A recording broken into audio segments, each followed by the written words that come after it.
கடந்த ஜூன் 8ஆம் தேதி சிங்ககண்டத்தில் காட்டுயானை தாக்குதலில் மரணமடைந்த மாரியின் வீட்டிலிருந்த உபகரணங்கள் சமூக விரோதிகளால் திருடப்பட்டுள்ளன.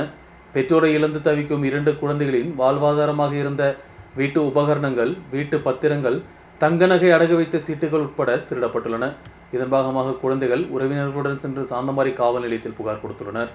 சின்னக்கானல் சிங்ககண்டத்தில் திருவள்ளூர் காலனியில் அந்த ஒரு அறை வீடு இப்போதும் வெறிச்சோடி காணப்படுகிறது. வனவிலங்குகளின் தாக்குதலை விட பயத்துடன் வாழ வேண்டிய நிலை ஏற்பட்டுள்ளது. ஒரு வருடத்திற்கு முன்பு இவர்களுடைய அப்பா ராஜா மரணமடைந்தார். தொடர்ந்து மாரியம் அவரது குழந்தைகளான ரக்ஷனாவும் ரக்ஷனும் இந்த வீட்டில் தான் தங்கியிருந்தனர்.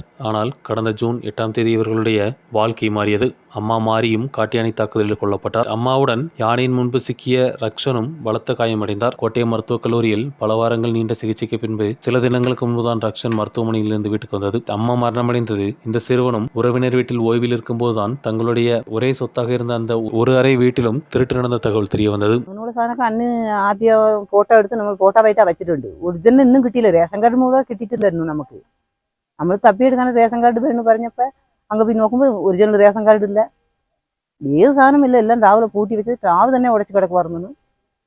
പിറ്റേ ദിവസം പോയപ്പോൾ പെരിയമ്മ ചാവി കൊടുത്തില്ല, ഇവിടെ തന്നെ ആയിരുന്നു അവിടെ തന്നെ ആയിരുന്നു പറഞ്ഞ് കൊടുത്ത് ഇവൾ മേടിച്ചോണ്ട് വന്നു. ഇപ്പൊ താക്കോൽ ഞങ്ങളുടെ കയ്യിലേ ഉള്ളൂ. തുറന്നെടുക്കാനായിട്ട് ഇല്ല, എല്ലാം ഉടച്ച് കിടക്കുക. വീട്ടുപുറങ്ങളൊന്നും എല്ലാം ഇല്ലാത്ത കിടക്കുന്ന ഒന്നുമില്ല. டிவியும் கட்டிலும் மாத்திரம், மிக்சி கிரைண்டரு அதெல்லாம் இல்லை. வீட்டு உபயோகப்படுறது எதுவுமே இல்லைன்னா பாருங்க. அம்மாவின் மரணத்துக்கு பின்பு இந்த குழந்தைகள் லாக்காட்டில் உள்ள அப்பாவின் சகோதரின் வீட்டில் தான் வசித்து வருகின்றனர். வனத்துறை அதிகாரியான வேறொரு உறவினர் தான் இவர்களுடைய பாதுகாப்பு பொறுப்பு வனத்துறை கொடுத்துள்ளது. தங்களுடைய எதிர்காலத்திற்காக இருந்த பூமியின் சான்றுகளும் ஆடைகளும் வரை திருடப்பட்ட துக்கத்தில் தான் இந்த குழந்தைகள் உள்ளனர். உறவினரான முனியம்மாவுடன் தான் குழந்தைகள் சாந்தமாரி காவல் நிலையத்திலிருந்து புகார் கொடுத்தது. நியூஸ் பியூரோ, ராஜகுமாரி.